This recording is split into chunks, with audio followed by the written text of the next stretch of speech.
오늘이 2019년도 6월 27일이고 6월 달에 반고하고 관련된 소식이 하나 있었어요. 외신 6월 19일 날 프랑스 경매에서 반고가 자살로 사망했잖아요. 자살할 때 썼던 그 권총이 프랑스 경매에 나와서 낙찰 예상가의 3배인 얼마? 1억 1,300만 원에 판매가 됐다. 그러니까 원래 예상했던 가격은 6천만 원이었다고 해요. 근데 이거 그 3배 가격에 낙찰이 된 거죠. 이런 소식이 있었고, 전 여기에 좀 앞서서 6월 초에 그 반고 재단이라는 곳이 프랑스에 있더라고요. 근데 거기서 기자간담회 한다고 이렇게 초대를 받았어요. 그 내용이 뭐냐면 반고의 꿈이란 프로젝트더라고요. 그 반고의 꿈이란 프로젝트의 그 내용의 요지는 뭐냐면 제가 이런 겁니다. 프랑스 오베르가 이제 반고가 살았던 이제 마지막 그 거처인데 그 거처를 지금 보존하고 있대요. 근데 그 보존하고 있는데 반고를 기념하기 위해서 반고가 살았던 바로 그곳에 반고의 그림 한 점을 갖다 걸자. 근데 반고 그림이 무지 비싸잖아요. 그래서 그 그림을 갖다 구매하기 위한 일종의 후원 프로젝트더라고요. 그래서 기자간담회가 열려서 가봤더니 진짜 저 빼고는 다 기자더라고요. 그래서 아무튼 둘러보다 왔어요.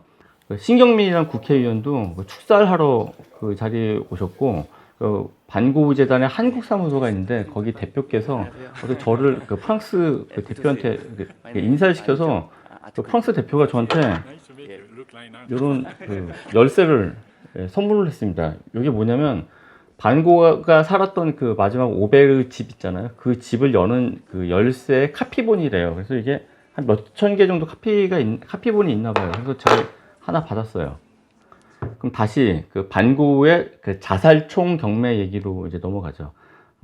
그 반고 자살총 경매에는 한 두 가지 쟁점을 다룰 수 있을 것 같아요. 하나는 이게 3배 그 낙찰가로 판매가 됐잖아요. 근데 이게 진짜 반고가 1890년도에 자살했거든요. 근데 그때 자살할 때 사용한 권총이 맞는지에 대한 진위가 확실치가 않아요. 왜냐면 이 총은 1890년도 자살한 시점으로부터 70년 후에 그 지역 오베르에서 웬 농부가 낡은 총을 갖다가 주워서 이게 발견한 게 그 사실의 전부거든요.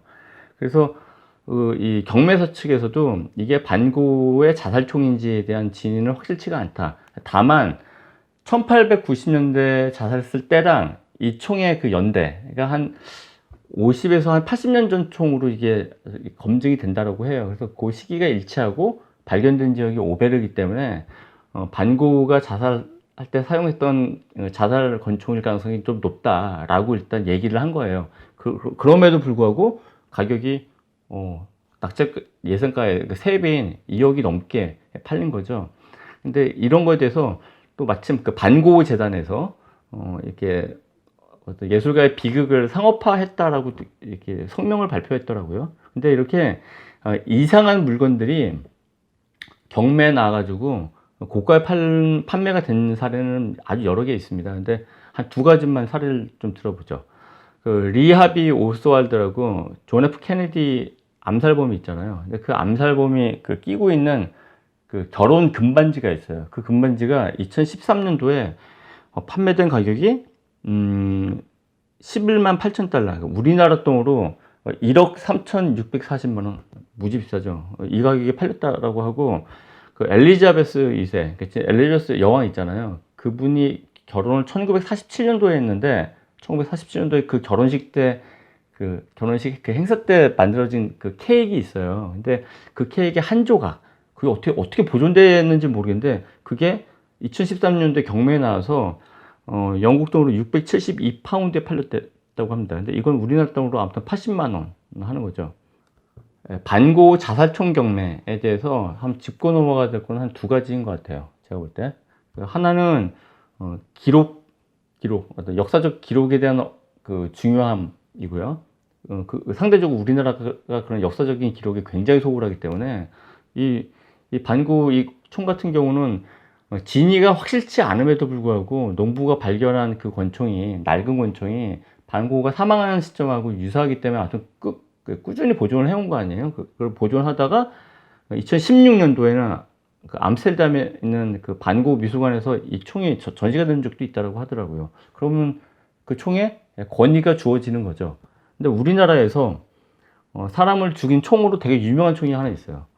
1979년도에 박정희 대통령 그 암살 사건 때 사용된 그 김재규가 사용한 그 권총인데 독일제 권총이고 발터 PPK 맞죠? 네, 발터 PPK라는 권총입니다. 근데 이 권총은 당연히 현장에서 아무튼 이게 압수가 돼서 증거물로 채택이 됐거든요. 그래서 이게 일단 보안사로 가져가졌고 이 보안사에는 그 권총이 육군본부로 또 이게 전달이 됐고 육군본부에서는 뭐 권총, 뭐 그때 피 묻은 수건 혹은 총알 이거를 이 총알이나 권총이나 수건에 해당되는 곳에다가 다 이게 그 반납을 했다라고 하더라고요. 근데 권총 같은 경우 소속이 어디였냐면 김재규가 중앙정보부장이었기 때문에 중앙정보부, 그러니까 오늘날로 쳤을 때 국가정보원, 국정원이라고 해요. 근데 국정원 그리고 기무사, 육군본부 이 세 곳 모두 이 총을 지금 이 총의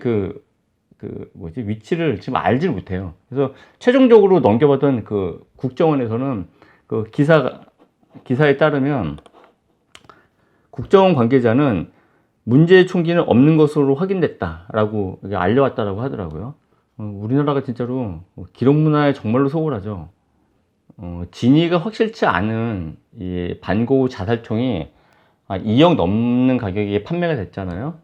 좀 결론적으로 얘기를 하면 그럼에도 불구하고 진위가 불분명함에도 불구하고 고가에 판매가 됐다는 것은 사람들이 어떤 믿음을 구입을 했다는 뜻으로밖에 해석이 안 되는 거예요. 그리고 많은 사람들은 그런 믿음을 구매를 합니다.